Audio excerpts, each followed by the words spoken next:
let the record reflect, we reconvene with all members present, except Bob Landergan, who is stuck somewhere due to the weather, and hopefully will be arriving at some point. Please rise for the Pledge of Allegiance.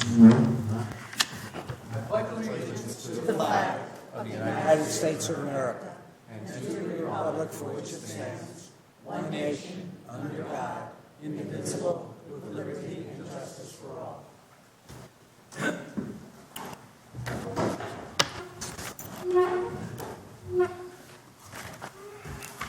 May I have a motion for the executive minutes of November 14th, November 28th, and January 9th? I'll move. Second. We've already had discussion. All in favor? Aye. Aye. Okay, a motion for the regular minutes of November 14th, 2016. So moved. Second. Any discussion? All in favor? Aye. Aye. And a motion for the regular minutes of November 28th, 2016. So moved. Second. Any discussion? All in favor? Aye. Aye. And reorganization meeting minutes of January 2nd, 2017. So moved. Second. Any discussion? All in favor? Aye. And the regular minutes of January 9th, 2017. So moved. Second. Any discussion? All in favor? Aye. Aye. All right. Welcome all. Thanks for coming out on this beautiful night.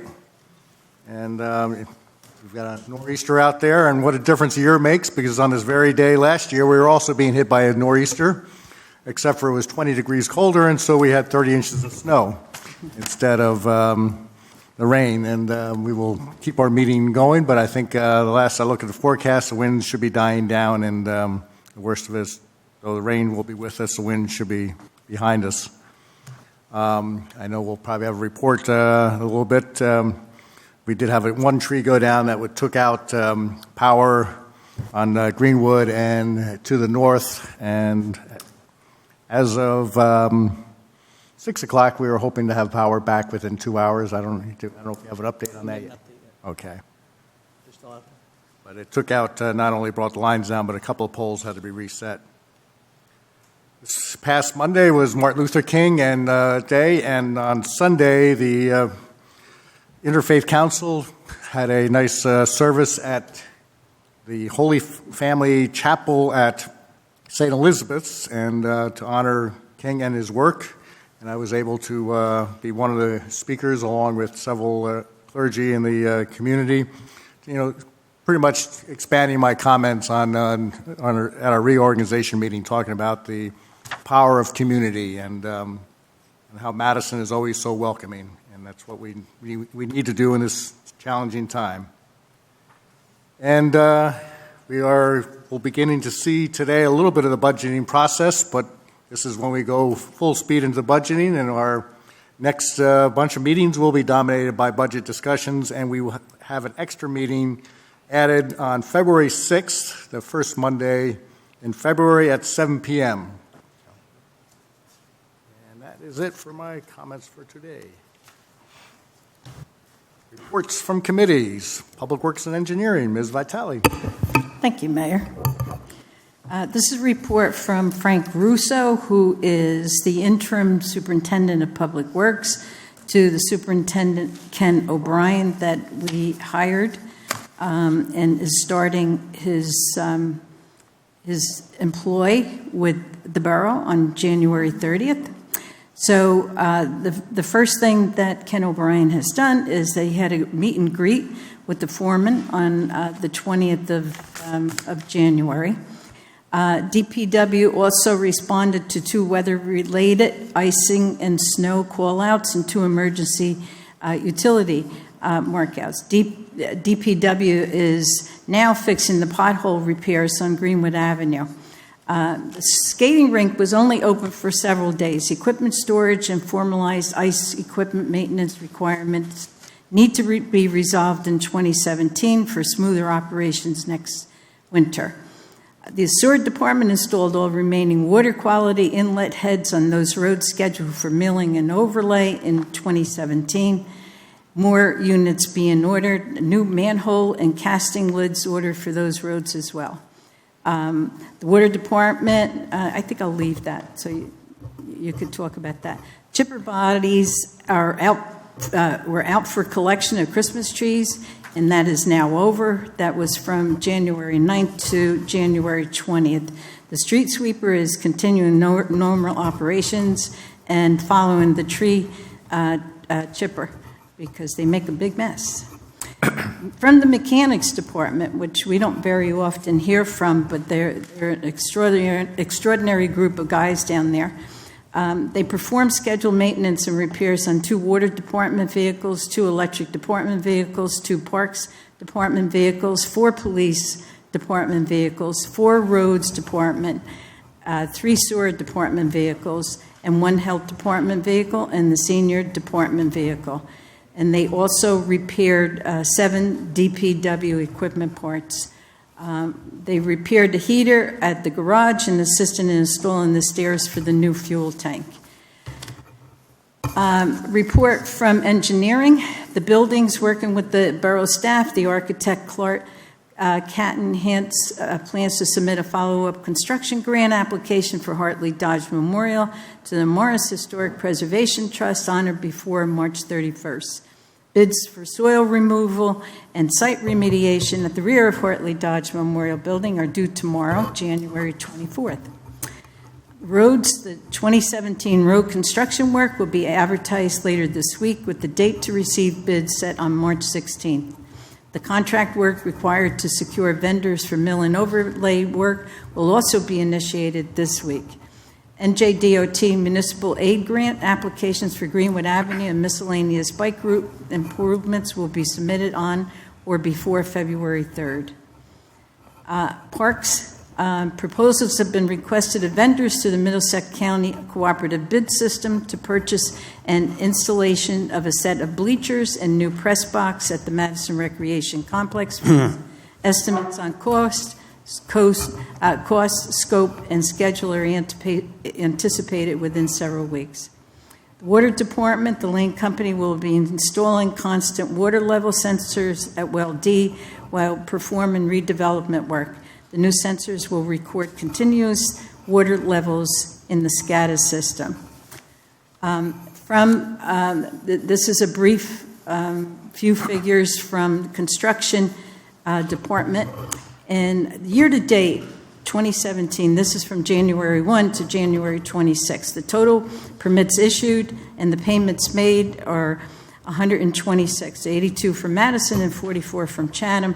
Total construction costs are $38,703,382. So that's quite an accomplishment. Last year, the total permits issued were 103 in comparison to the 126 at the same time. Also, the Allergan and the Mark Built permits issued were picked up. So that has more work to be done. Shade Tree Commission has asked me to talk about this. There is, unfortunately, an emerald ash borer bug that is really destroying the ash trees. And so the Shade Board is developing proactive plans in response to the pending attack of the emerald ash borer, an insect that is killing millions of ash trees. The plans include educating Madison residents of the pending catastrophe, which should be done to save high-value ash trees and to remove and replace low-value ash trees. Madison has 208 ash street trees and is assessing treating large ash trees and working on a phase removal replacement program that will start this year and go through 2022. Depending on the spread of the EAB, these more aggressive plans may have to be put in place, which would greatly impact the budgeted costs of yearly shade tree maintenance and planting. If you have any ash trees, like on your property, get in touch with somebody from Shade Tree, and they'll be able to help you. Thank you, Mayor. Thank you. Finance and Borough Clerk, Ms. Bailey. Tax collection. The tax collector's office is preparing for quarter end. Residents are reminded that quarterly property tax bills are due February 1st. We are starting the budget process. Tonight, we will review a report on the 2016 activity in the Open Space Trust Fund, and residents are encouraged to visit the annual budget process page on Rosenet, where they can find the upcoming budget hearing schedule, as well as links to financial reports that have been issued to Council. In addition to the open space report, tonight we will hear a presentation on purchasing internal controls. The borough spends millions of dollars every year, and it is important for council and the public to understand the process and the controls that are in place. Thank you, Mayor. Thank you. Utilities, Mr. Wolkowitz. Thank you, Mayor. In the electric department, obviously, what you heard earlier is the major event, and that's the fall down on a large tree on Greenwood Avenue and the concurrent power outage that's affected a fair part of the town. Prior to that, it was the electric department, as usual, has been quite busy. They've begun bringing power onto the KRE development, which required initially putting up poles and cable. They also installed 75 transformers and built a secondary riser to new housing units on Elm Street. They took delivery of a number of submersible transformers. They had a number of streetlight repairs, service upgrades, and removal. Also, with regard to our electric utility, I'd like to give you the results of the electric utility rebate program for 2016 and compare it and contrast it to 2015. In 2015, we had 273 applications that were approved, and at that time, the rebate was $100 per approved party, and we gave out $27,300. In 2016, we raised that rebate from $100 to $150. We had 378 applications, an additional 105, and gave out $56,700 in rebates. So I hope you agree with me. I think this has been a very successful program, and I will look for the council to approve continuation for this year. As far as the water department's concerned, they've been doing, by and large, the usual. We have had some fire hydrant replacements at 31 Lewis Drive. We had 3 fire hydrants that were replaced between East and West Lanes. They've been putting out test holes on Central Avenue, and we are still working on Well D, as I believe you heard earlier. The rest of it was regular and routine work on new installs. Thank you. And I do have an update on the power outage that power has been restored to all but 6 residents at this point. And on to health. Mr. Rowe. Thank you, Mr. Mayor. First, the 2017 retail food establishment and pet license renewals are ongoing. Next, epidemiological concerns are being monitored through the New Jersey Immunization Information System. Follow-up is being conducted on all public health nuisance complaints received. A retail food establishment inspection matrix is being worked on to ensure proper surveillance of food establishments. And finally, reports are being prepared and submitted monthly to all our contracting municipalities for monthly meetings with the various boards of health. Thank you. Thank you. And community affairs, and if you do have anything from public safety. We do. Ms. Byrne. So from Community Affairs, from the Senior Advisory Council, Thursday's TCAP Day went well. 20 people attended and made 100 turbans. Tom DiDonato seemed happy with his footage and interviews and told us to watch for it on BIOS 1 around February 19th.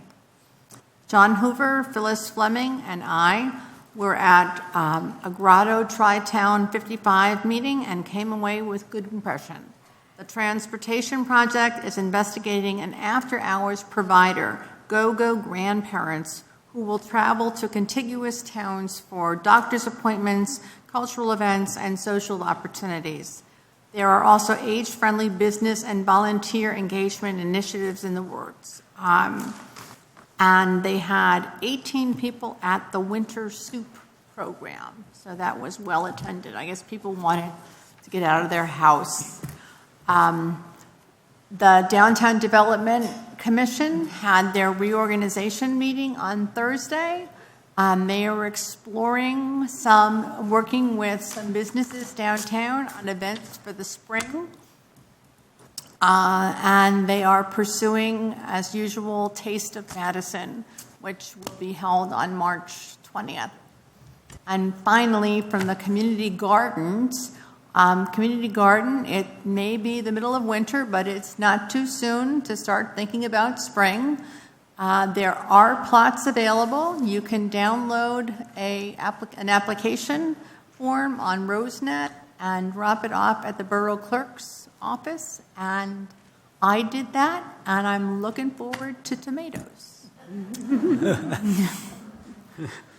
Oh, and public safety. During the month of December, 3 Madison auxiliary police officers were recognized for their 45 years of service to the police department and to the citizens of Madison. Auxiliary officers Chief John Granato, Officer Pasquale Spagnolo, and Officer Vincent Ciccarella were all presented with engraved wristwatches for their many decades of service. On December 10, 2016, at 20:36 hours, Sergeant Michko, Patrolman Macario, and Patrolman Duraco were dispatched to 17 Waverly Place, 4th floor, for an unconscious male. The patrols arrived and observed the patient was unresponsive. They assessed the patient and observed that his medical episode was due to the use of heroin and cocaine. Patrolman Macario administered 2 milligrams of naloxone, which is Narcan, and placed oxygen on the patient. The patient was transported to Morristown Medical Center. The quick actions of the officers gave this patient another chance at life and opioid recovery. Madison Police received a $5,000 grant for the Drive Sober or Get Pulled Over campaign. Officers have since increased patrols looking for impaired drivers during December and January. The Madison Police Department was awarded a $15,000 body-worn camera grant to outfit its officers with this technology. Officers will be issued body-worn cameras in the upcoming months once a vendor is selected. The Morristown Police Department received a set of 12 drunk goggles through the generosity of MASA. These devices will be used to show how alcohol diminishes motor skills in reactionary time. On December 14th, Madison officers provided 2 truckloads of toys to the Gorriab Children's Hospital. Chief Dashin and members of the Madison PBA Local 92 want to thank our residents for the generous toy donations to our yearly Toys for Tots drive. To date, we have collected approximately 17,300 toys that have been given to needy children. And from the fire department, the Madison Fire Department is in need of volunteer firefighters.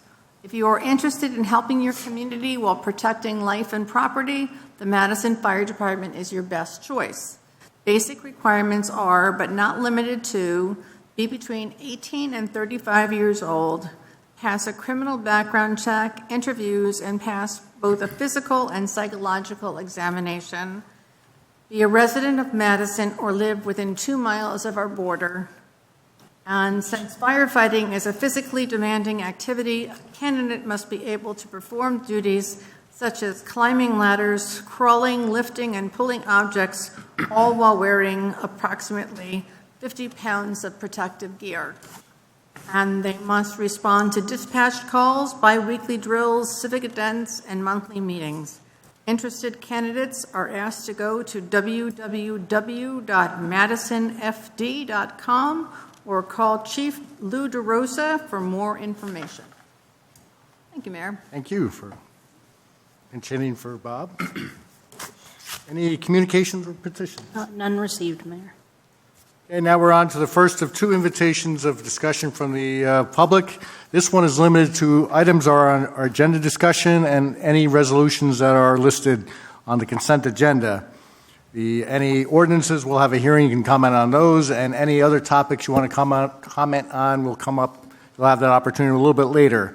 So the agenda items you can comment on, are the 4-hour borough-wide parking restriction, the purchasing primer and open space trust fund budget, the open space appropriation for bleachers, and the Bikeway Grant from NJ Department of Transportation. Anyone wishing to comment on any of those items or resolutions, please step forward, state your name, your address, and keep your comments to 3 minutes or less, if possible. 3 minutes. Welcome, Tom. Long time no see. Hello, Mayor. Hi, Council. How are you? Nice to see you all. Tom Harlan Putis from 27 Pomeroy Road. And I just wanted to comment on the 4-hour parking resolution. I guess there's going to be some discussion about it also after I comment. Yep. So maybe I should listen to the discussion and see what everybody's opinion is. But I think the resolution itself has merit because of what's been going on in different parts of town. I'm a little concerned about the restriction that you're going to place on a lot of residents who do need a little parking on the street, whether they're having people work at their house or, they have a narrow driveway and multiple drivers in their house at any given time, depending on their children's ages, and it's hard to maneuver everything up and down the driveway. You don't want to have to create a situation where the police are coming to visit you, but I understand that they're going to try and use some discretion as to when and where. And then there's places in town where you probably already discussed there might be some exceptions that need to be made around the high school, or somebody's having some construction work done somewhere around their home. So I'm curious to hear what you all have to say, and then I'll come back up and ask some more questions about it. And then also the open space trust fund appropriation. Was it discussed the last meeting? It wasn't? No, this is the first discussion. Oh, okay. Yep. Okay, so now Maureen's our liaison, right, at the recreation? Or is it still you, Astri? No, recreation's Maureen. Now Maureen. Ben is open space. Oh, so this is an open space resolution? Yes. Oh, okay. So, but you're just really going to go along with what the Recreation Activity Committee has been suggesting all along. So one thing that we had asked about, and I don't know if anything's changed since last year's meetings, is if we could possibly do both bleachers at the MRC. I know you guys were going to be tight on funds. I don't know if anything's changed for 2017, but that's a very highly trafficked area. Yeah, Astri. No, I think Zach has a plan for MRC2 bleachers to come out of his budget, so that will be under his budget discussion when we do that. Okay. But not necessarily this year, like to accomplish the whole project at once. I don't know, No, I thought, Ben, We'll cover it. We'll make sure we cover those questions during the discussion. Okay, and then I guess if I have a question, I'll come up and I'll ask again if you don't mind, Mayor. I still have some time left? You get to reset. You get an extra minute? Okay, thank you. Judy. Hi, my name is Julie Carlson. I live at 70 Dean Street, and I also am here to comment on the 4-hour parking proposal. My husband and I, Tom Johnson, some of you know Tom, have lived here 34 years in the house at 70 Dean Street, have raised our 3 daughters, all of whom attended Madison schools, actually walked to Kings Road School every day.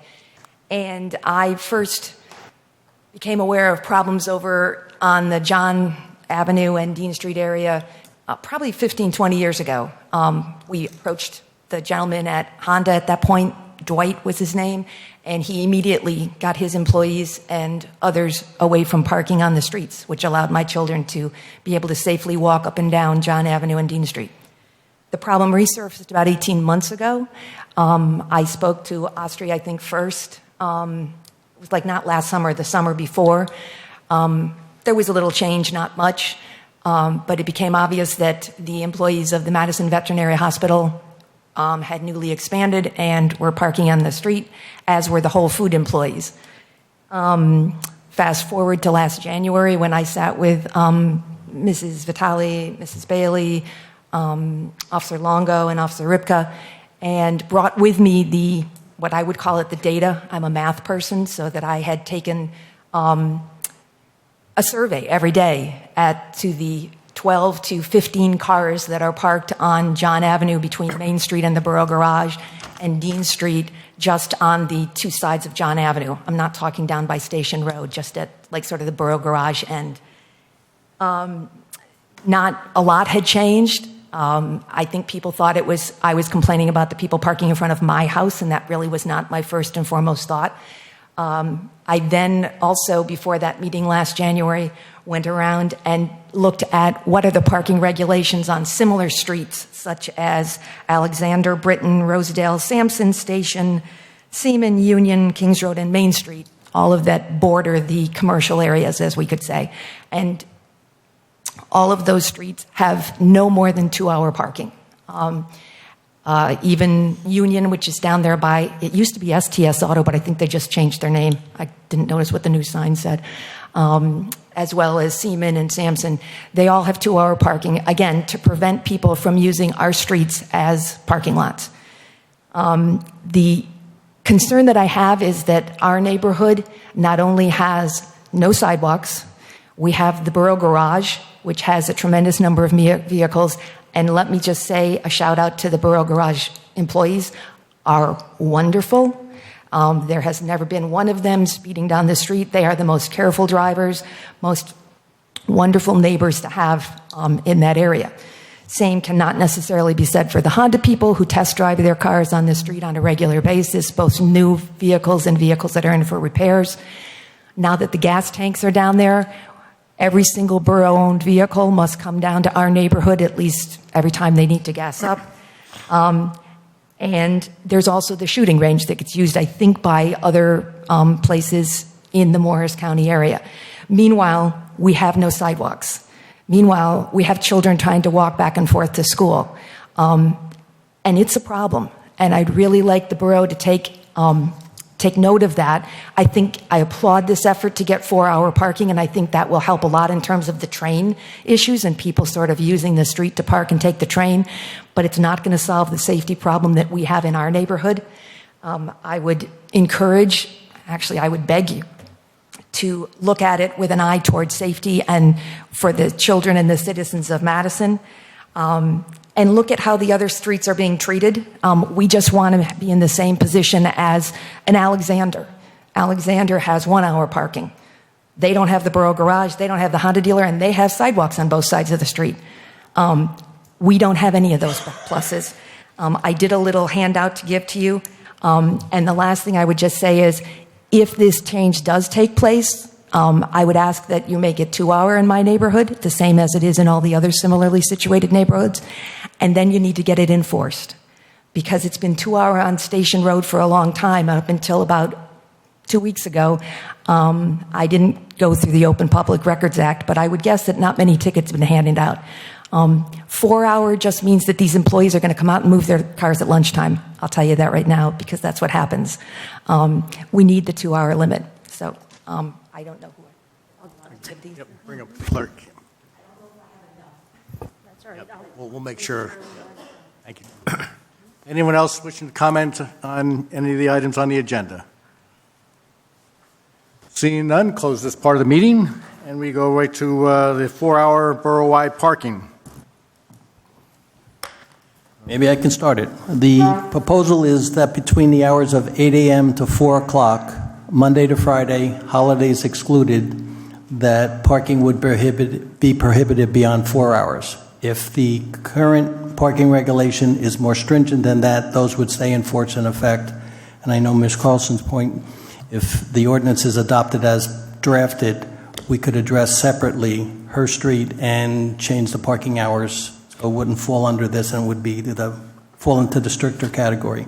The police department did a study, and they identified a significant problem in the community of non-resident parking in residential areas to use the train station, and people are leaving their cars there all day and then walking down. We also have area businesses. I don't want to go to name all the businesses, but they're impacting their employees and vehicle stock onto public streets and leaving them there and denying the residents access to the curb in front of their homes. So the attempt here is to have a townwide 4-hour parking restriction that the police department would have the jurisdiction and the discretion to enforce, because right now they don't have the ability to issue summonses unless each street has a separate regulation. So they thought rather than go through every street in town, they'd have a blanket policy of the 4 hours, similar to the way we do it when the roads are snow covered or for overnight parking between 2 a.m. and 6 a.m. So this is fell into the same category. That's the proposal before the governing body tonight.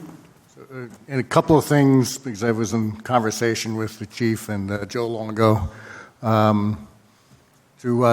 Tom's questions about people in the family or construction going on. The discussion could be handled much like the overnight parking, when you just go online and ask for an exemption for someone that's staying overnight. We would be able to do the same sort of thing, and you'd go online and say, XYZ plumbing will be at our house for the next week and parked on top. Their intention right now is more of a passive enforcement, but that the ordinance does not say that, so a future chief or lieutenant may want to have more aggressive, but the intent is that a neighborhood could call and say, there's been these cars are parking and blocking our street, can you please enforce the 4-hour limit? And so that kind of gives at least a tool. We started expanding the 4-hour limit coming around the train station, and we know all we've been doing is pushing cars further away. And unless we actually put the 4-hour limit all the way up until their driveway, they're going to still drive into Madison. So this is what the intent is. I do have a suggestion to simplify the under B, and I just thought of this today, so I apologize for not coming in there. This is where we have except for where more stringent, and then you have the police department is authorized to adjust parking hour restriction for the school year.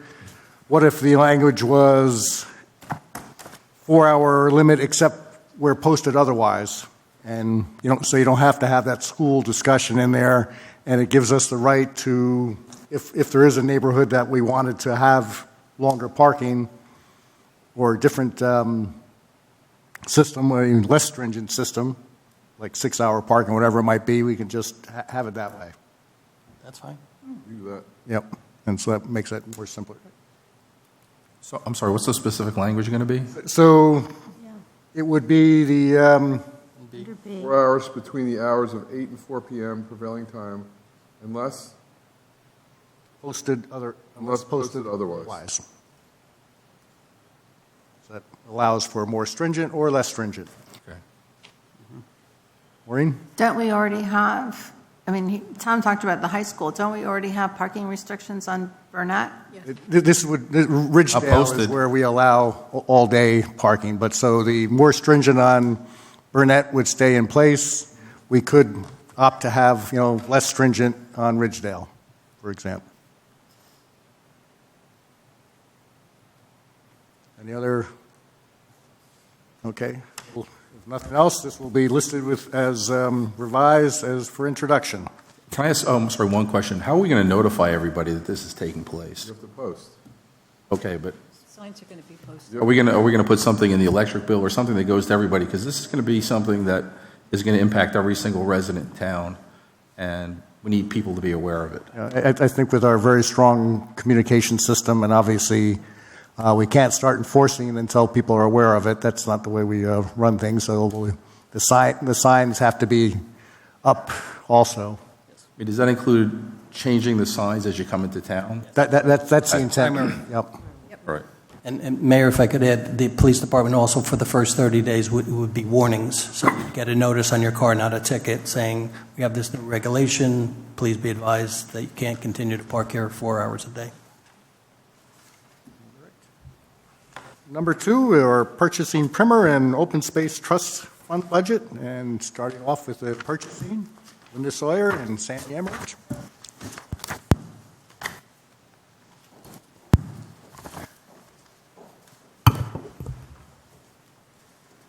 Good evening. I'd like to thank Jim Burnett for inviting me here tonight. We're just going to give a quick overview of the purchasing process and the internal controls that we have in place. Use the microphone one. Okay, sorry. Is that better?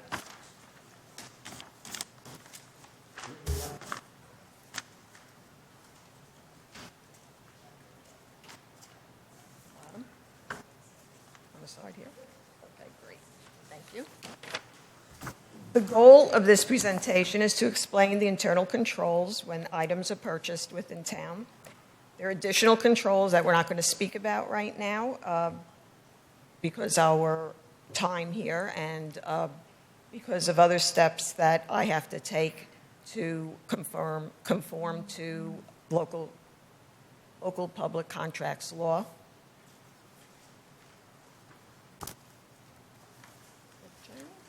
Okay.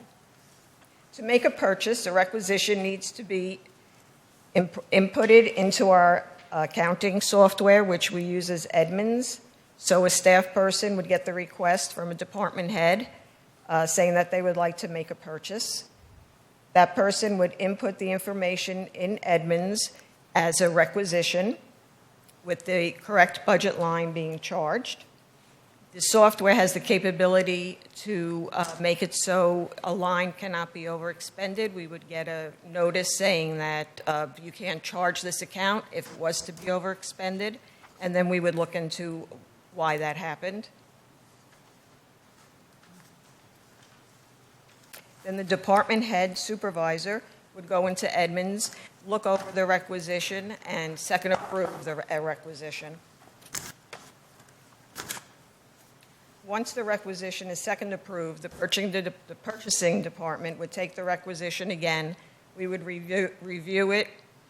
We would make sure it conforms to local public contracts law and any other policy and procedures that are governed by our borough code. If everything looks in order, we would then approve this purchase order. We would approve this requisition to become a purchase order. Mr. Cody reviews all the purchase orders, and he gets plenty of them. And he looks through each and every one of them. And if there are any questions, he will ask us or the department heads about the purchase. And once he approves them, he signs off on them. At that point, the purchase order, will then go back to the purchasing department. At this point, we would print out the purchase order and send it to the vendor. The funds will be encumbered once the purchase order is approved by Mr. Cody, and it is approved in Edmunds. Before that time, it's just a requisition and nothing is encumbered. And the order will not be placed until the purchase order has been approved. And then once the purchase order has been approved, it'll be either mailed to the vendor, emailed to the vendor, fax to the vendor, depending upon what the instructions are on that purchase. Once the vendor receives the purchase order, the back of the purchase order has all our terms and conditions. The vendor needs to certify that there was no collusion involved in the purchase and that everything that was delivered to us was what was contracted for. Purchase order is a contract. They would sign off on the purchase order and they would deliver the goods or the services and send a requisition back to the borough.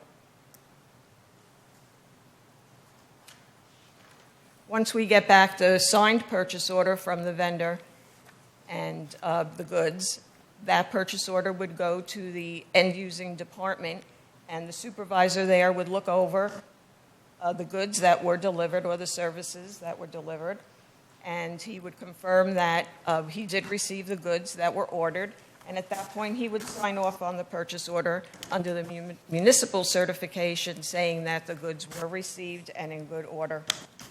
At this point, the signed purchase order is returned back to the purchasing department where we get all the documentation together and we review it one more time against the invoice. Nothing can be invoiced unless it is on the purchase order.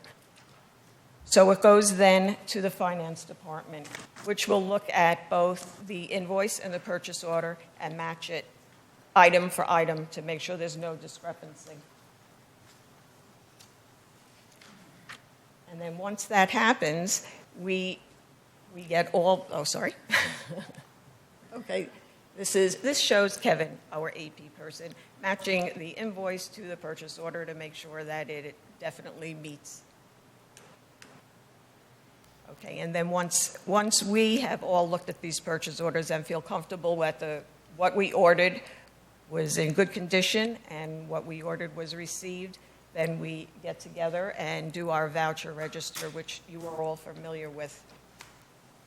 Do you want to go on with the voucher? I'll talk about that. I just want to pass out. This is what you see these all the time, but I'm just giving you a copy so you see the conditions and basically the contract that each vendor is signing. I'm sure you will more on the voucher register, but they have.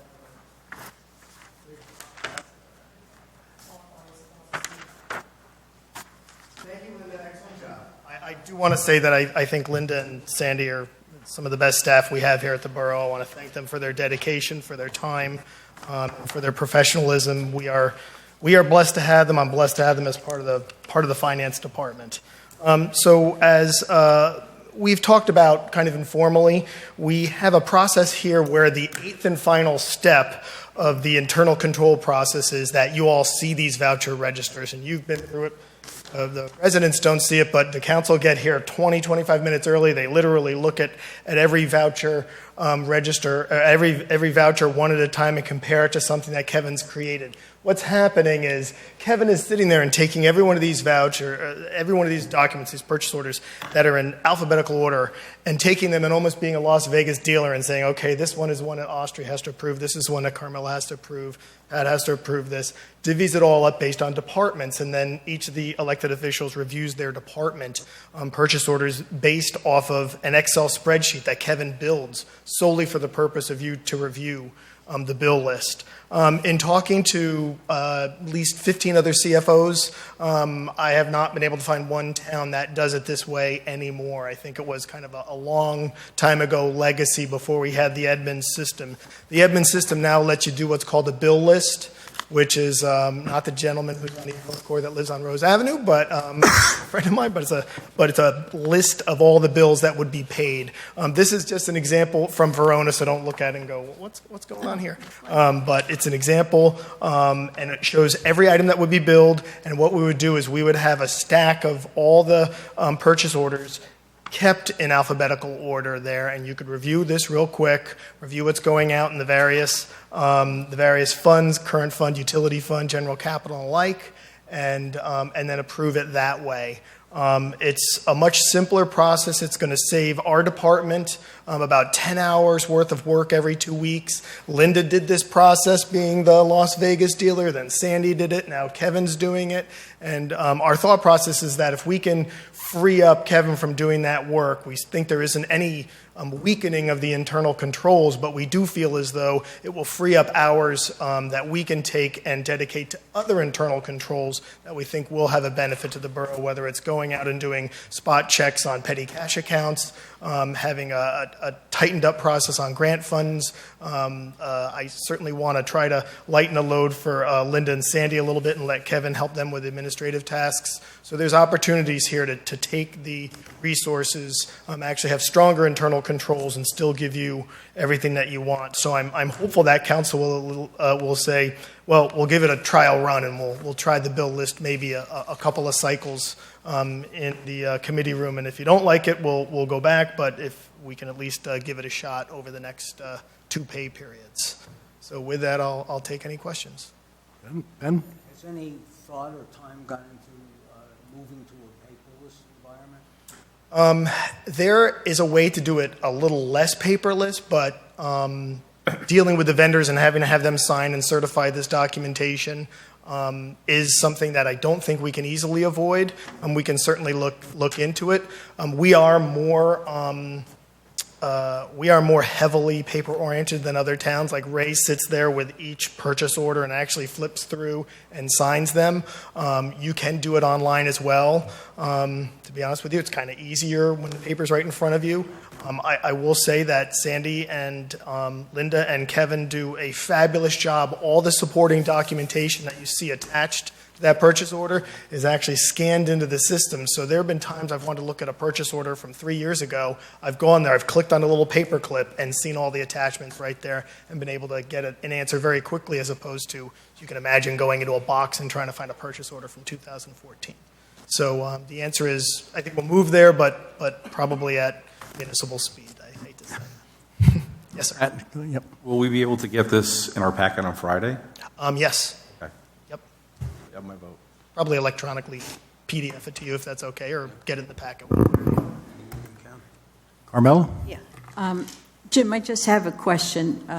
We're pretty much used to this because we see this at the joint meeting, from Edmonds. So I think this is a great thought. Anytime you could find 10 hours for somebody in a week is wonderful. The question I have about this is, I'm looking at Verona's. I'm assuming this is from Edmonds, and this is exactly what we would say. Yes. How would we, as a council member, know which one we're responsible for? It doesn't. I don't see it anyplace. You have status, amount. Yep. The concept is no longer that we break them up by department. The concept is you see everything. You see it in a great summarized form, and maybe you have a question on a different department. What's Baker and Taylor Incorporated for books inventory? And you can ask Ray or ask Guy, and we'll go over. We'll pull out the PO, and we'll look at it. Ray's seen every one of these POs and signed off on them, and as you know, he typically can give you an answer right away. And it simplifies the issue we have now where you have a purchase order split between two departments, and someone says, well, it's not in my packet. Well, it's in so-and-so's packet, and you got to add it all together, so you'll see it in all one location. Any other thoughts? Sounds like a great, Pat? I'll just say one thing. I realize in this format it's restricted, but if you turned it sideways, you can get more columns if that's possible. Is it possible to add the department that it's being billed to and then sort it by department, so this way at least you'd have some clue who was paying for it? I'll see if there's a more detailed report that might have the account. Okay. It would be, you'd have to know that account, whatever 300, 300's DPW. Yeah. But it's being charged to a DPW account. You could give us a cheat sheet and we get good at it. All right, so we'll simplify the system. Excellent. Thank you, guys. Go home. And Linda, thank you for the great presentation. Yeah, thank you.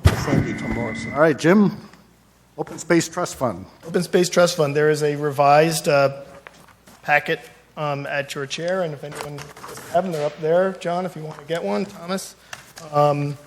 Just a slight revision on the 2017 outflow estimates. So this is our final year-end accounting for the Open Space Trust Fund. We had an excellent year in field rental fees. They jumped up significantly over the last few weeks.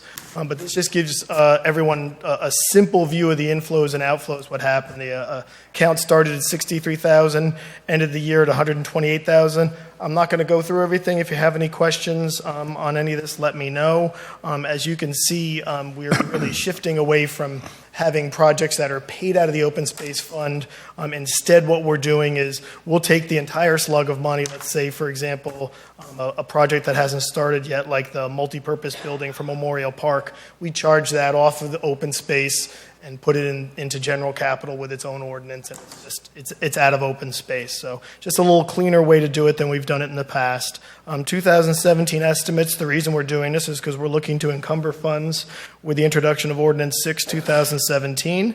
We're anticipating the tax levy at $626,000. We have received $27,500 in the bleacher contribution for the sports programs. So I'm just going to point to council that the ordinance that you have, Ordinance 6, references whereas 27,000, that's now marked outside to say 27,500, just so you're aware that that we did receive all 27,500 from the various sports programs for that. So really the point of this is to give you an indication as to how much our debt service is, what our other obligations are with a common area maintenance fee and a bleacher project, and that with this, assuming we get the revenues that we're going to get for field rental and users, which I think is very strong. I don't see that not happening. We'll have, after we pay off the long-term debt, after we pay off the bleacher project, we'll have just $274,000 left to spend in this pot. And if you were to say, well, what was the balance at the end of the year? 128. If you were saying, well, we only wanted to spend the new amount that was put in, you're obviously looking at less than that. You're looking at more like 145,000. Also on this packet, the very last page, I just actually copied the MRC debt payment schedule. I know in the past I've reported a portion of the debt payment schedule. This gives you an idea of every payment every year, split between the land, which is serial A, and the turf, which is serial B. So the best way to think of it is this is the summary of both Series A and Series B, and then Series A and Series B is broken out down here. So that's it. I really wanted to get this information to you so you felt comfortable introducing Ordinance 6, 2017. I'm here to answer any questions. Any questions on the budget? Pat? Yeah, I didn't realize how big the field rental fees were. How do we get that high, $115,000? I think, to be honest with you, Pat, there were fees that weren't paid in 2015 that got paid in early 2016. We had $27,000 come in, so we're not counting that money until it's actually hitting the bank account. So I can check with Zach on that. But Zach's done an excellent job with rental fees as well. No, it's a fabulous amount of money. It's literally covering the debt for the turf. And we still feel comfortable with 85 because I believe once the Board of Ed made its $1 million payment, it was going to have the athletic booster clubs at the high school stop paying. I know it was a smaller portion, but it still was going to be a reduction. But either way, you're still saying we're going to end the year with almost $275,000, even after we pay for the bleachers. After you pay for the bleachers and pay for the long-term bonds, yes. Okay. So you'll have some opportunity to entertain other spending throughout the year. My recommendation is that we do it the way we're doing it now, encumber via ordinance or a minimum by resolution. So. Thank you. Any other questions? All right. Go right into the... Maureen had a question. I have a question. Oh, sorry. What are we doing to plan for future expenses at the MRC? Well, I know that there's been talk about the costs of reskinning. We don't have anything set. I think we need to at least be looking at that, something that's coming down the pipe in 5 to 10 years, depending on the condition and how it wears. So I think that's something we need to figure out. If these rental fees keep coming in at 115 and the amount of fees on the Series B schedule for turf becomes less and less, you actually could argue that you have an excess in funds, and those funds could be set aside for that. But it is an obligation that council is going to need to give consideration to sooner or later. Any other questions? All right. And the appropriation for the bleachers. Ben, open space recommendation? Sure. I didn't realize I would speak to this, but it's easy for me to do that. At the time that this was proposed, the operating guidelines for the Open Space Committee were that the recipient of the proceeds would need to put in at least 10% of the cost. And so this project, which was estimated at $275,000, necessitated a contribution of $27,500, which, as mentioned earlier, was contributed. I don't mind reading out the list if you'll all bear with me. Was contributed by the Madison Soccer Club, the Madison, well, they're all Madison, obviously, Junior Girls Field Hockey, Basketball Association, Girls Lacrosse, Junior Football League, Junior Lacrosse Club, Girls Softball, and Tom Harlan-Putis, a team unto himself. So, Indeed. so that's, we reviewed the plans, we reviewed the way it's going to be handled at our last meeting, last open space meeting, and it was unanimously approved. So I ask that we approve it as well. And certainly there's been discussion pretty much from day one that we have an incomplete project at the MRC and that we have these beautiful fields, lights, and nowhere to sit. And so this take care of that last. Now, I also would like to address Mr. Harlan-Putis' point about bleachers for the second field. That was not part of this project, clearly. Would presumably cost about the same amount. And there really has not been any effort to do that. No one has petitioned us for it. But on the other hand, there have been independent discussions, soon I hope to be joint, between Recreation and the Board of Ed, where the Board of Ed has expressed an interest in contributing to the construction of bleachers. In talking to Zach Ellis about it, my understanding is that the bleachers for MRC2 would not be of the same type as MRC1. MRC1 are going to be very substantial bleachers. There'll be a press box. They're permanent, whereas what they're talking about for the second field would be much more temporary. And it's not been an open space issue, but I just wanted to make clear that it is being talked about, it is being considered, but it's quite a different project. I think the only thing you could say it has in common is bleachers. There will be bleachers. Thank you. Pat? So 2 questions. One, is it possible to get a drawing? Because Zach sent me a couple of drawings, but none of them really show the bleachers in relationship to the field. So it's hard to tell. It doesn't look like they cover more than about a third of the, I think they're going opposite the football field, not the bigger field to the south. Yeah, well, everything's into the hill. MRC1. Okay. I never remember which is 1 and 2. It's the football field and not the football field. The other question is, we're putting in a press box, so I'm assuming that requires electricity and other cabling. Is that included in the 274, or are we doing that work ourselves? Or sorry? All included. All good. Okay, thank you. Any other questions or comments? Okay, this is Ordinance 6, which is listed for introduction. Okay, Bikeway Grant from NJDOT, right? Or is I think Ben is Ben? an advocate for that. Sure. There is an opportunity to receive a grant or to apply for a grant that would enable us to extend our bike trails in town. You all know we have some. They're clearly marked in white, and many of them, in many areas, they have the outline of a bicycle rider. And there had been a number of signs indicating as well that these are bike paths and please share the road. If any of you happen to have one, would you please return it? No questions asked. We are short a few.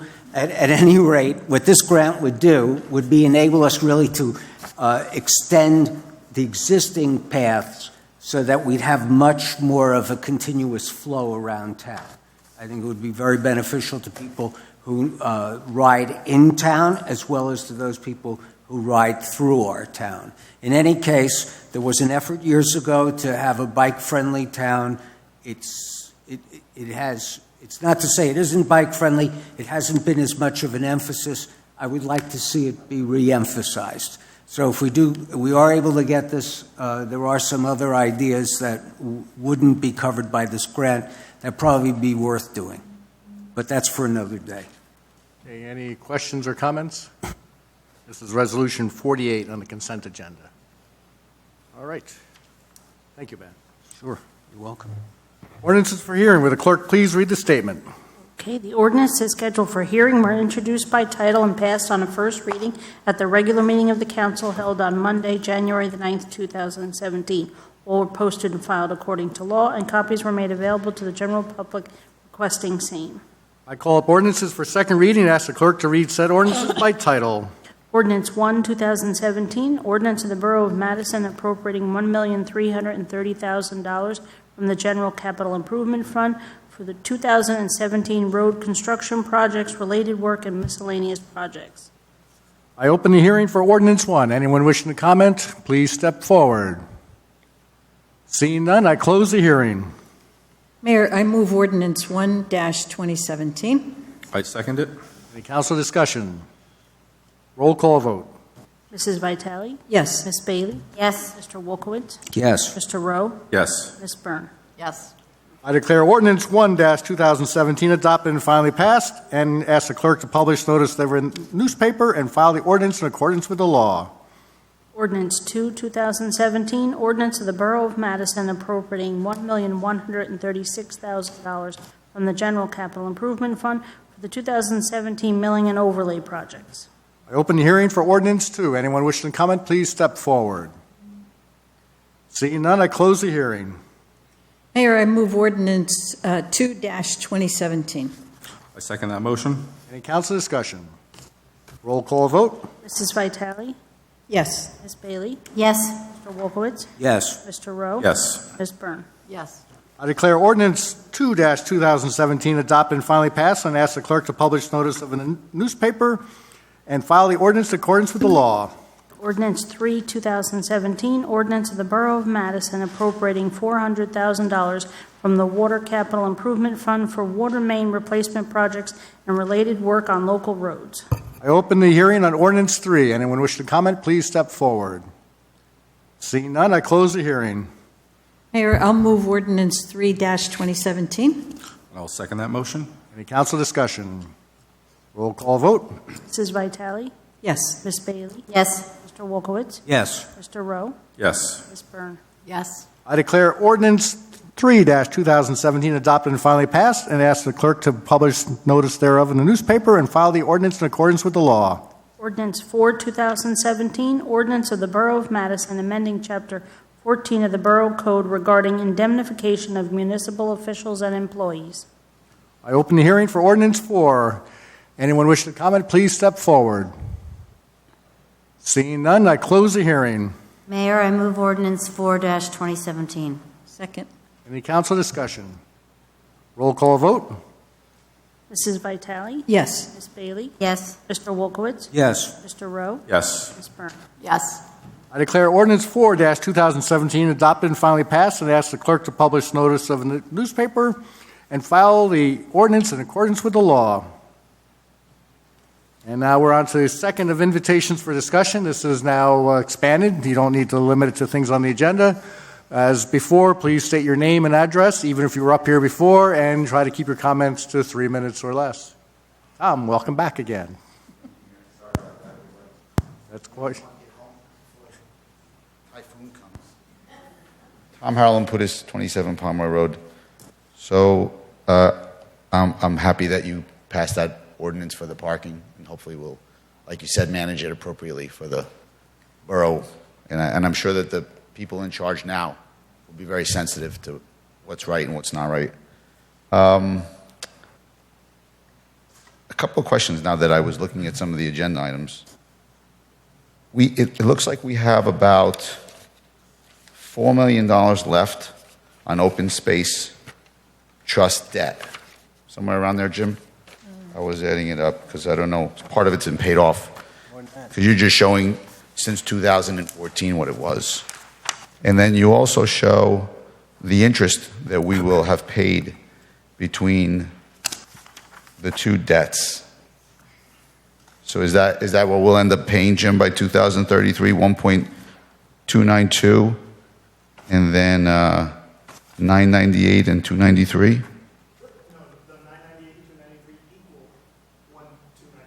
Oh, okay. So the total debt that we incurred was $5.4 million, approximately. And we paid off some of the principal with the $1 million that we got from the Board of Ed? Oh, that was the other page. Okay. So, and I don't know if you've given this some thought, and it's not something you have to answer now, but I'd like to hear some discussion on it. You do have a surplus. I hope you'll have another surplus again this year. You've had a decent surplus from the electric utility and some of the other services like water. Would it be prudent to consider paying down some of this debt and not incurring $1.3 million in interest for the borough? Because if you can avoid paying interest and you have money that's not really earning you any money, you can avoid paying interest. Unfortunately, the bonds are not callable, so there's a feature. Not at all? Well, they are in 2023 would be the first opportunity. Okay. So that's the way it was written, that you can't. That's the way in order to get attractive pricing and interest from investors, that's the way it's structured. Normally, we don't even get a call feature that early. The governing body kind of insisted on that. I mean, the one thing we are doing now, we're pursuing a grant from Green Acres that if we're successful, we'll have a large chunk of this not paid with taxpayer dollars that we could pay down the debt in 2023. We would reserve it, place it with an escrow agent, they would invest it, and then in 2023, and in the interim, it would pay the debt service each year. We wouldn't have to use open space dollars. And then in 2023, we'd pay down the overwhelming majority of this. And one of the things that was done about a year ago with Ben's leadership was restructuring some of the other debt, which in the term of it was going to save the borough $1 million. So we constantly look at opportunities to reduce debt. So like the public safety debt or something like that? I don't know what it was, man, because I wasn't here when you guys discussed it. So would it be something to consider to start to accrue some money from your surplus that you could use in the interim, but then if you get to 2023 and you accrued $200,000 a year over 6 years, you have $1.2 million that you didn't have any. If you needed it, you had it there.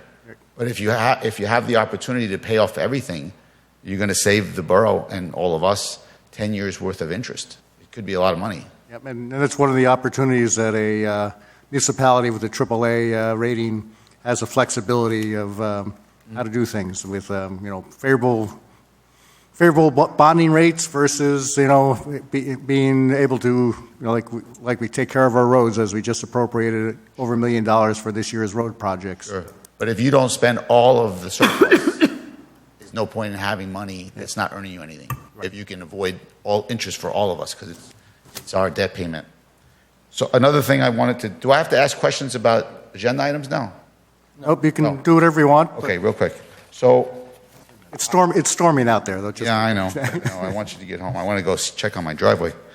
So I wanted to know if there's any discussion on the renovation or doing something with the rest of Hartley Dodge.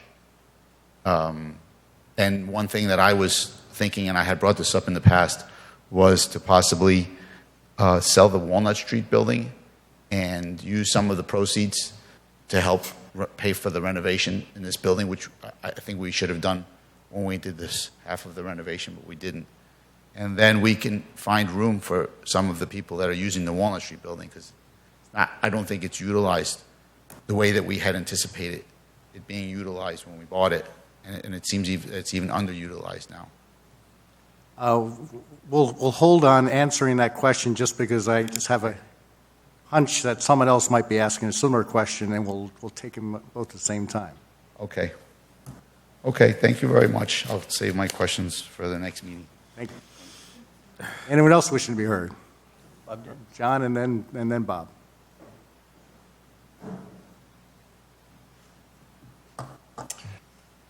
John Hoover, 17 Overhill Drive, was without power for 4 hours and 30 minutes tonight. Thank you very much to the electric utility for fixing it that quickly in a driving rainstorm. What I really wanted to talk about was the bill payment process that Jim and his staff reviewed before. Jim rather.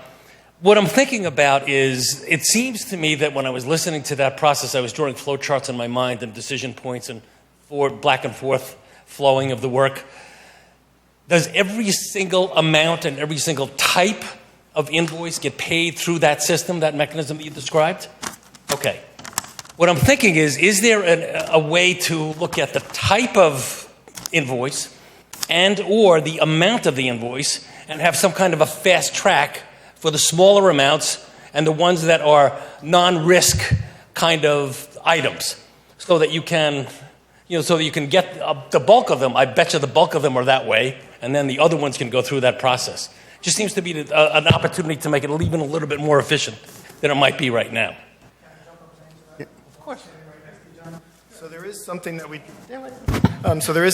do called a blanket purchase order, and if we know we're going to buy something 12 times in a row, we make a purchase with Exelon for our block energy every month, right? We'll create a blanket purchase order knowing that the amount is going to be X amount a month for 12 months, and the vendor signs it once, and then we're able to process it 12 times. So there is efficiency there in that portion of it. The bill list situation just gives us 10 free hours no matter what, but there is not every time we want to buy a $5 item are we going through that. There are other blanket purchase orders that we might have with service providers and people who maintain our elevators or the local hardware store. We may have a blanket purchase order for $500. Zach may have a blanket purchase order with Alfred's for $1,000. He can go down there and get little bits here and there, and we don't have to go through again and again and around the horn. So hopefully that answers you. That answers a lot of my question. But if we can continue to look at that, to make sure that we fast track the smaller dollar amount items and the non-risk type of items, as much as we can, that'll make it even more efficient. That was my point. So. Thank you very much, John. Thank you. Bob?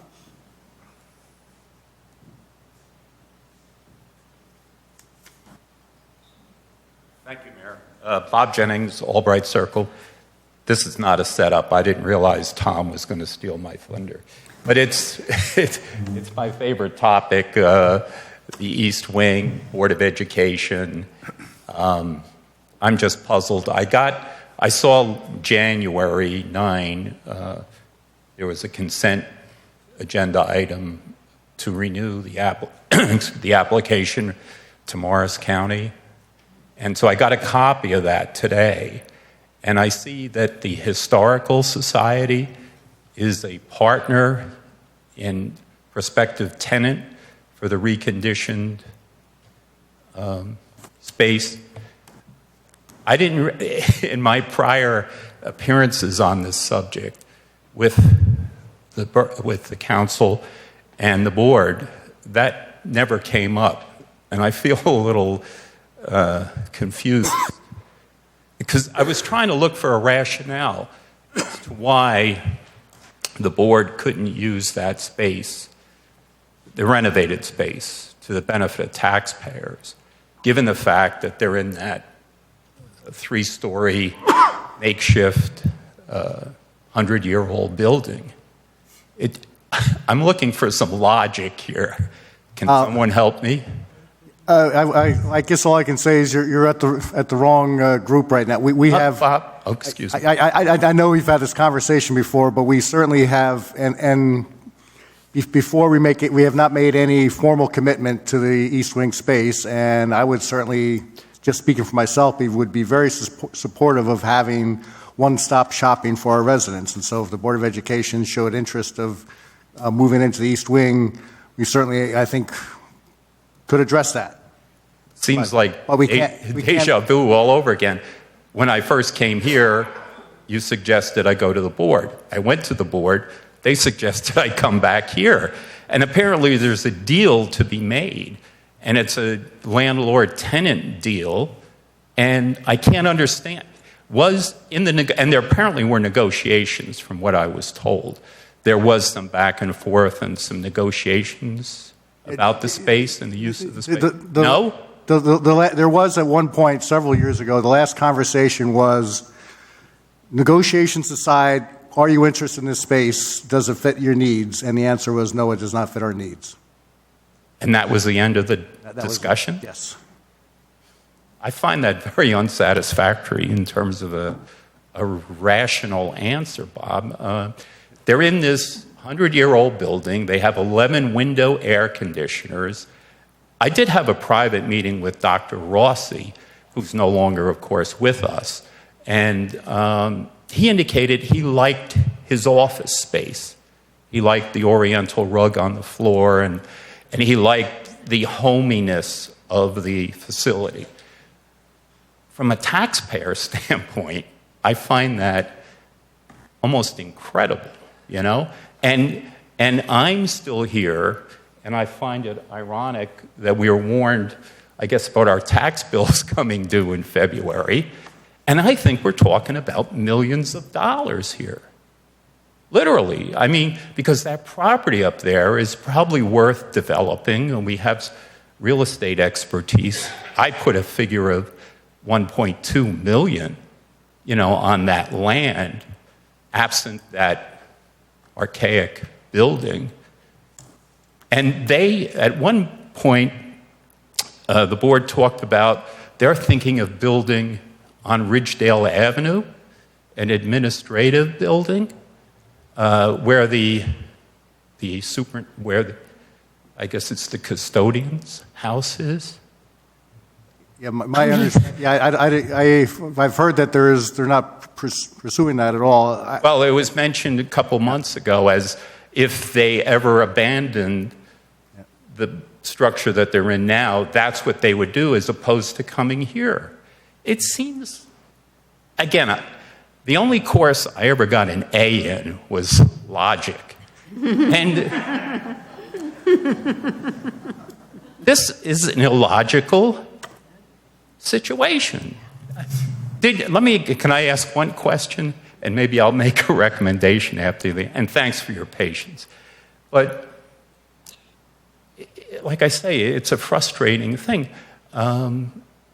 It just doesn't make any sense. And my question is, was the deal or the circumstances offered to the society, the historical society, as good or better or less than the deal that was off? But you say there wasn't any there wasn't any. As I said, there were early on, probably before my time as mayor, so 5+ years ago, we got to the point of negotiating, support for overhead and all that.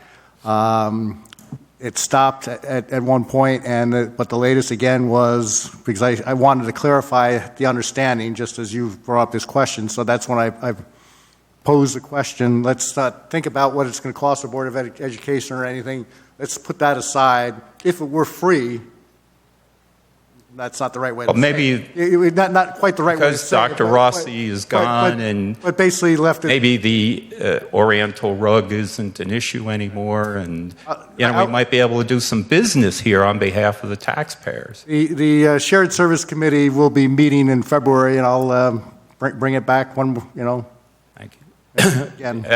I asked for an agenda item the last time we discussed this because I think it does need some public discussion. If this, in fact, is the case, if our Board of Education, that represents 60% of our municipal budget, is stiffing you, basically, or in their terms, if you're stiffing them, I think the public ought to know that. Yeah. Well, we'll take it back to them and see if there's any. Well, how about, like I say, how about an agenda item and a discussion like we were just having that can be advertised, that people from the society, people from the board, citizens, taxpayers, it's that big an item, I think. We'll take that under consideration, see if it, because how does one get an agenda item? You can talk to a council member. Well, doesn't that have to go before the school board is the one that is First, saying, you have to have two parties have to be willing to have an agreement. So I think that the first thing that we have to do is find out if the mayor will talk to the board and see if they're interested. If they're not interested, there's nothing we can do. Well, in the past, they weren't interested. Right. But we can explore. But that is an unsatisfactory answer, Council.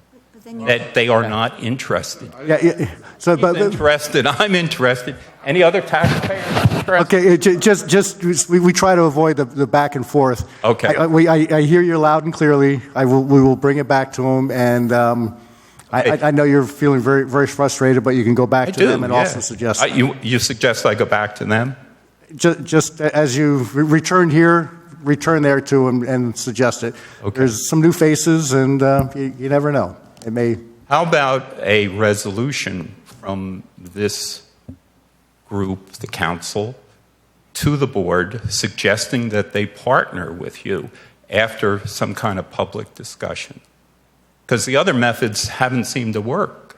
You know, the offline, behind-the-scenes methods haven't seemed to work very effectively. Yeah. Well, as I said, I'll bring it up with them at the next shared service. And the discussion about purchasing, I know I'm exceeding, thank you for your generosity in terms of time, but how does the Historical Society get to be the tenant that's mentioned in the proposal? Were other community organizations involved, asked for their participation? And what is the dimensions of their deal? They were referred to as tenants. Are they paying rent? Are they contributing? I love this Historical Society. I use the center over at the library. That's another issue. Have we ever done any space? I think Tom was sort of hitting on this subject. I hadn't thought about Walnut Street, but we have a magnificent library, and we are well into the electronic age now, and they have fairly nice space, the Historical Society. Has anyone done an inventory?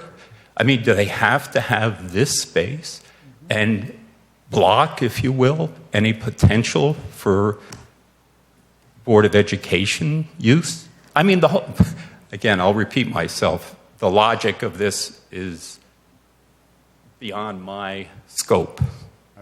I appreciate that. The Historical Society has outgrown its space at the library. They have actually an off-site storage.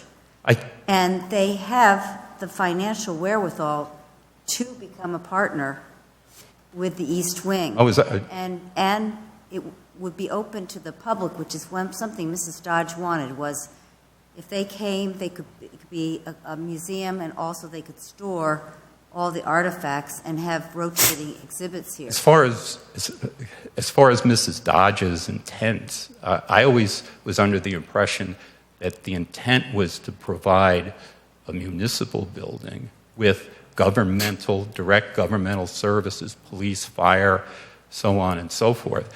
I never heard of or saw anything that she expressed any interest in a museum in this building. Well, no, public access.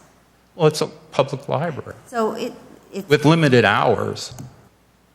Yeah, again, we try to avoid the back and forth. I think you've made some very good points as we look forward on the East Wing, and whatever number one, this body already knows that 2 floors of the East Wing being vacant is not a solution, and we one way or another want that space to be used in the most appropriate manner with someone that's a willing partner. So we will. Final thoughts. When is the new proposal going to be submitted to the county? First week of March. First week of March. First week of March. And will it have that reference to the Historical Society in it? Up to the governing body at the next 2 meetings. I suggest it not, because I think it doesn't particularly help. And I noticed where in that same page you talked about efficient uses, regional uses like the court system, so on and so forth. I think that carries more weight. If you can make a proposal that indicates that there's a real benefit and cost savings by consolidating governmental services in a municipal building that the benefactor originally intended for traditional governmental services, I think that would make as much sense as any reference to the Historical Society. One final thought, too. On their website, the Historical Society has financial resources to pull this off as a full-fledged partner of the borough? Yes. Is that right? Yep. And are they a recognized 50C3? 51C3. They are. Thank you. Thank you, Bob. Anyone else wishing to be heard? Yeah, Tom, you only get one shot at it. You miss the, yeah, sorry. We'll have more conversations, but I think we've covered the topic. Yeah. Yeah. we're not going to be able to move forward on a solution. That's where we haven't covered the topic well enough, but we're not going to be able to get to a solution here. Hi, Missy Elias, 40 Green Village Road. Mine is really a question and/or a request. Two of the issues that were on the agenda for this evening, first the 4-hour borough-wide parking restriction, and then the open space trust fund appropriation for bleachers. I found those discussions really difficult to follow. I'm wondering whether is it possible for the public to have copies of the ordinances? So maybe that would be helpful in terms of following the discussions. And like I'll give an example in terms of the trust fund, open space trust fund appropriation for bleachers. I mean, I was listening to what Jim was saying, trying to follow the document that was available here, and quite honestly, I wouldn't have been able to begin to ask any of the questions that like Tom was asking, because he's clearly very, intimately involved with what's going on with the recreation complex and, the bleacher project and stuff. But for members of the public who would like to really understand what's going on and be capable of commenting on some of these things, I think it would be great if somehow we could have a little bit more information so that we could understand the conversation a little bit better.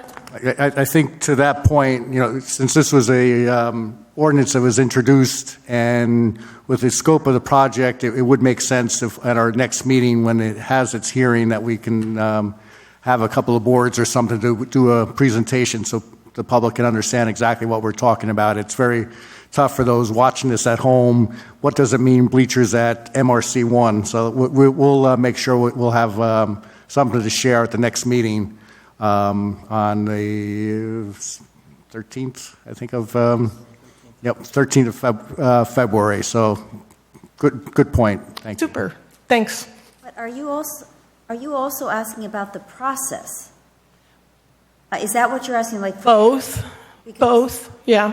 Because that is a recommendation from the Rec Committee to the Open Space Committee. The director of the Recreation Department fills out an application to the Open Space Committee. The Open Space Committee is an advisory committee to the council.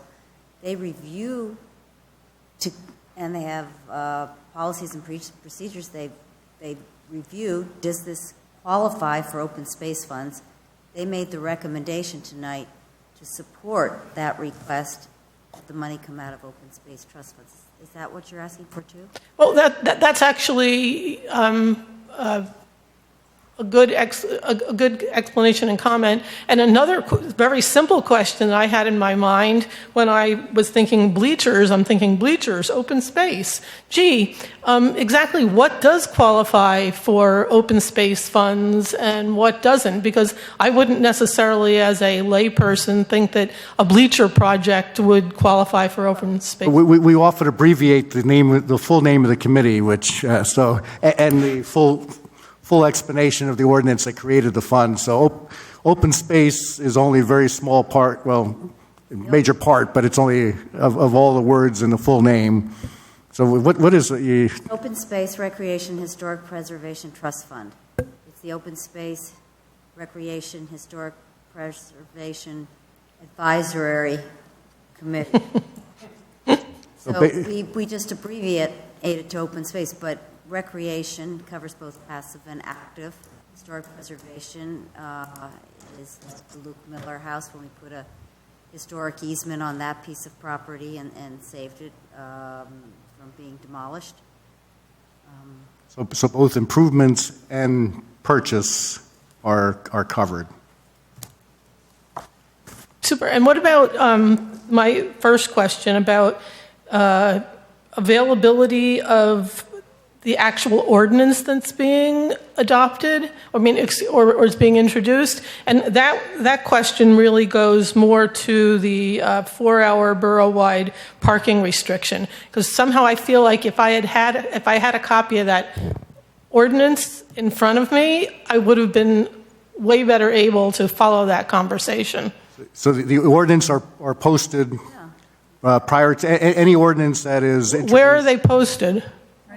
Right, Oh, so in here, in the hall, but they're not like available on the web or anything on the RoseNet? Well, the ordinances are, the entire ordinance book is on RoseNet, so you can go there, and for the parking one, that's actually an amendment to an existing ordinance. The whole ordinance is on it, and if you saw it said, but for section C. So they're just amending one portion of it, because when you do an ordinance, you do an introduction. Right. And after you do an introduction, there'll be a public hearing at the next meeting. After there's a public hearing, it's got to be published in the paper.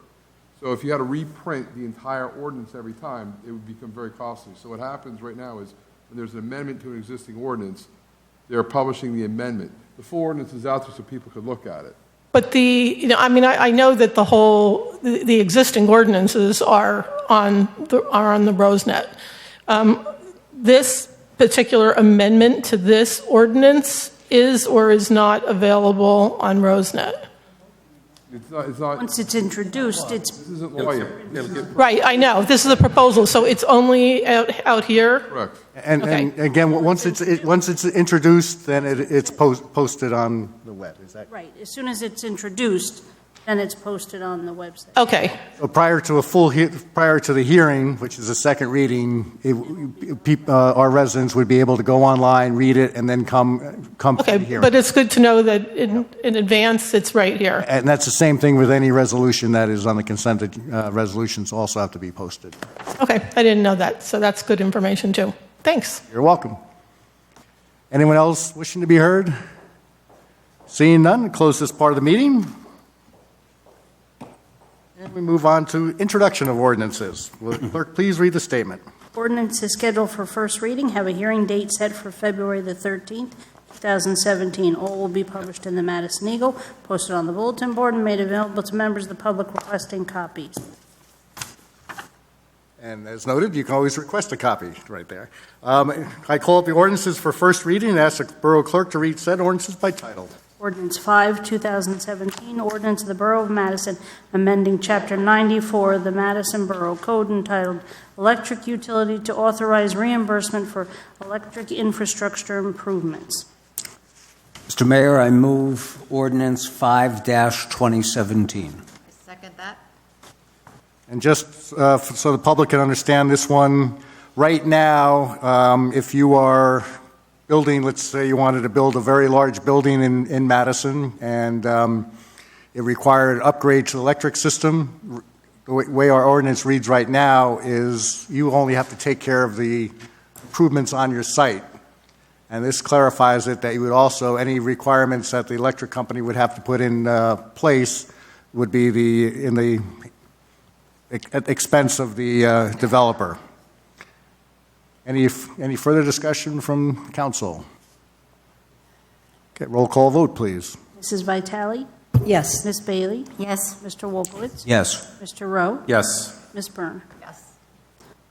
Ordinance 6, 2017, ordinance of the Borough of Madison appropriating $274,000 from the Municipal Open Space Trust Fund to install bleachers at the Madison Recreation Center. Mr. Mayor, I move ordinance 6-2017. Second. Any further discussion? Roll call vote. Mrs. Vitale? Yes. Ms. Bailey? Yes. Mr. Wolkowitz? Yes. Mr. Rowe? Yes. Ms. Byrne? Yes. Ordinance 7, 2017, ordinance of the Borough of Madison amending and supplementing Chapter 195 entitled Vehicles and Traffic, Article 2, No Parking Certain Hours to limit parking to 4 hours. I move ordinance 7-2017. I'll second it. Any further discussion? Roll call vote.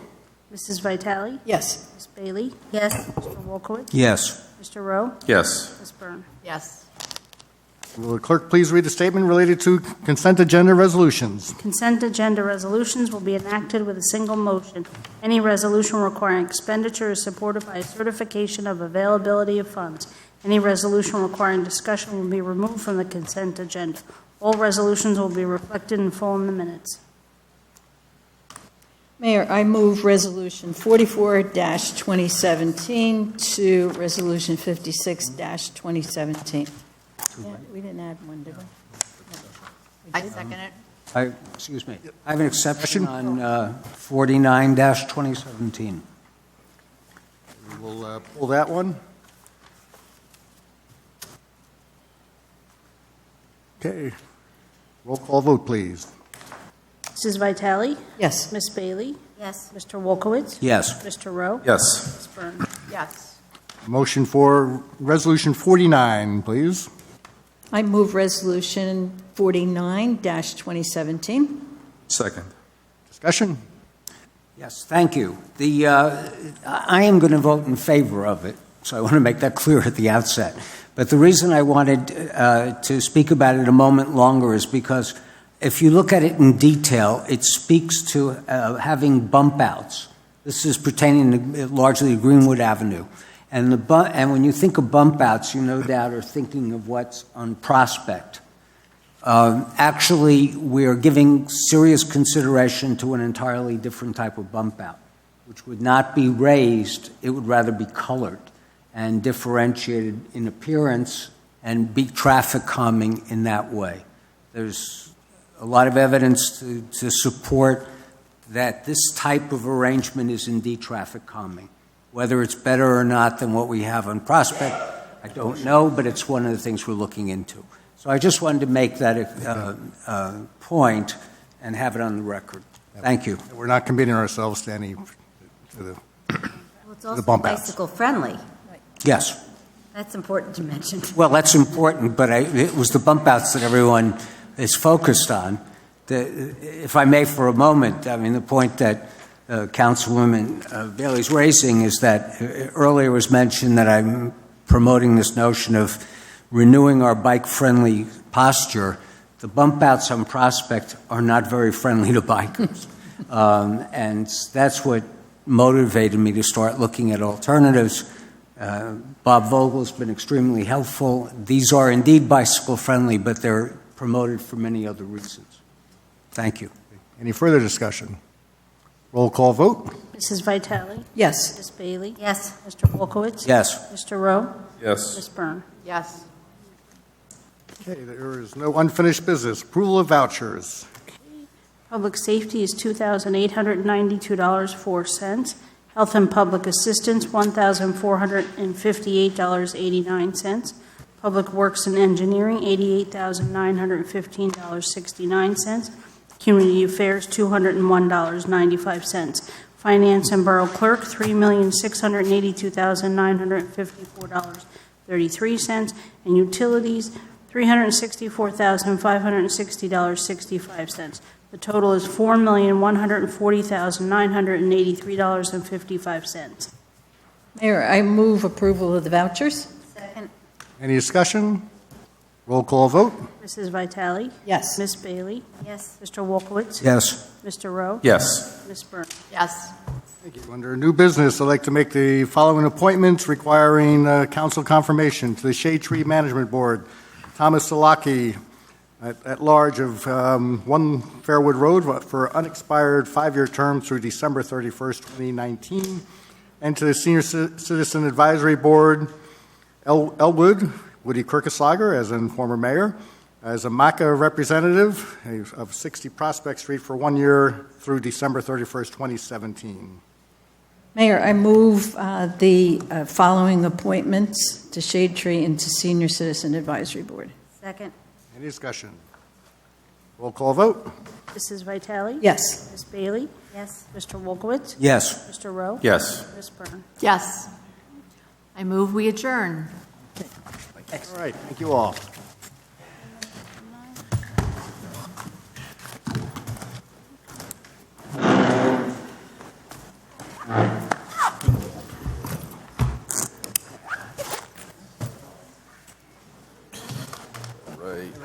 Jennings.